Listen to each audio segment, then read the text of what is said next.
पूरी दुनिया में 10,000 से भी ज्यादा पक्षियों की प्रजातियां पाई जाती हैं। सभी के वही 2 पंख, वही 2 पंजे और एक गर्दन होती है, लेकिन इन्हीं में से एक ऐसा पक्षी है जिसकी एक अलग ही पहचान है, जो आसमान का सीना चीर के हजारों मीटर ऊपर 120 किलोमीटर प्रति घंटे के रफ्तार से उड़ता है, जो खुद के कई गुना अधिक वजन के शिकार को भी अपने पंजों में दबोच कर उड़ जाता है। और इसलिए उसे पक्षियों का राजा कहा जाता है, जिसे हम ईगल, बाज के नाम से जानते हैं। और एक बाज इतना ऊंचा मुकाम हासिल करता है सिर्फ और सिर्फ अपनी कड़ी ट्रेनिंग और अपनी पुनर्जन्म की वजह से।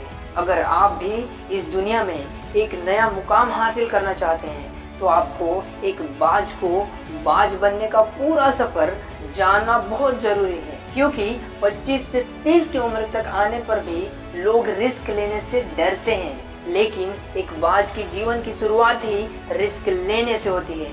जिस उम्र में बाकी पक्षियों के बच्चे चींची करना सीखते हैं, उस उम्र में एक मादा बाज अपने बच्चे को पंजों में दबोचकर हजारों मीटर आसमान की ऊंचाइयों में उड़ जाती है, उसे ये बताने के लिए कि तेरा जन्म आसमान का सीना चीर के उड़ने के लिए हुआ है। इस बात को बताने के लिए उड़ जाती है कि तेरा जन्म पक्षियों का बादशाह बनने के लिए हुआ है।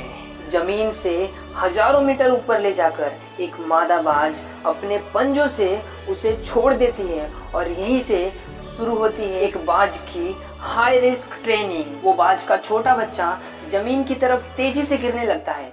थोड़ा नीचे आते ही उसके पंख खुलने लगते हैं, और जैसे वो नीचे आता है तब तक उसके पंख फड़फड़ाने लगते हैं। लेकिन वो अभी तक उड़ना नहीं सीखा है। वो जमीन से कुछ ही दूर ऊपर होता है, और ऐसा लगता है कि कुछ ही सेकंड में उसका जीवन समाप्त हो जाएगा। लेकिन अचानक से एक पंजा उसे अपने गिरफ्त में लेकर उड़ जाता है, और वो पंजा होता है उसकी माँ का, जो उसके पीछे उड़ रही थी। उस छोटे से बाज की ट्रेनिंग तब तक ऐसे चलती रहती है जब तक वो उड़ना नहीं सीख जाता। और इतनी हाई रिस्क ट्रेनिंग होने के बाद इस दुनिया को एक बाज मिलता है।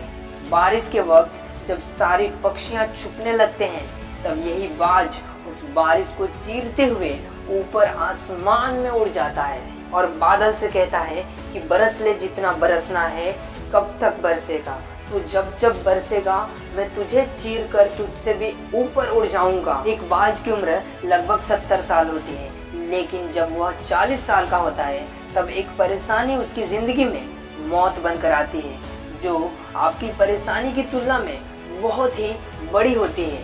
क्योंकि 40 की उम्र में एक बाज की चोंच इतनी मुड़ जाती है कि उसे शिकार को निगलने में भी तकलीफ होती है। उसके पंख इतने भारी हो जाते हैं कि उसके छाती में चिपकने लगते हैं, जिसकी वजह से उन्हें उड़ने में भी तकलीफ होती है। और तो और उनके पंजे भी पूरी तरह से लचीले हो जाते हैं, जिसकी वजह से वो अपने शिकार को सही से पकड़ नहीं पाते। उसके पास सिर्फ 3 रास्ते होते हैं। पहला कि वो अपने शरीर को त्याग दे, दूसरा कि गिद्ध की तरह छोड़े हुए खाने पर डिपेंड हो जाए, और तीसरा सबसे कठिन रास्ता कि अपने आप को फिर से जन्म दे। और वो इसी रास्ते को चुनता है, क्योंकि उसको पता है कि जिंदगी खेलती भी उसी के साथ है जो जिंदगी में खिलाड़ी अच्छे होते हैं। अब शुरू होता है एक बाज की स्ट्रगल की जिंदगी। अब वो अपने मुड़े हुए चोंच को पत्थर पर मार मार कर पटक पटक कर तोड़ देता है। भले ही खून निकलने लगता है, लेकिन वो उसे सहता है।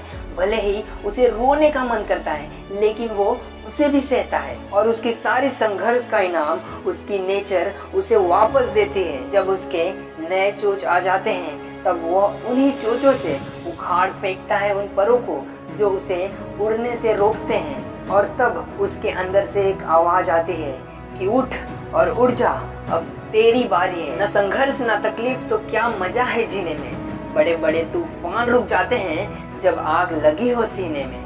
कौन कहता है कि कामयाबी किस्मत तय करती है, अगर इरादों में दम हो तो मंजिलें भी झुका करती है। वैसे तो बाज हमें बहुत कुछ सिखाता है, लेकिन एक बात बताता है कि यदि आप उड़ नहीं सकते तो दौड़ें, यदि आप दौड़ नहीं सकते तो चलें, यदि आप चल भी नहीं सकते तो रेंगे, लेकिन हमेशा आगे बढ़ते रहें। नेवर गिव अप एटीट्यूड रखें। Never ever give up. अगर मेरी बातों में दम लगता है तो लाइक शेयर करो या मत करो, लेकिन आगे बढ़ते रहो।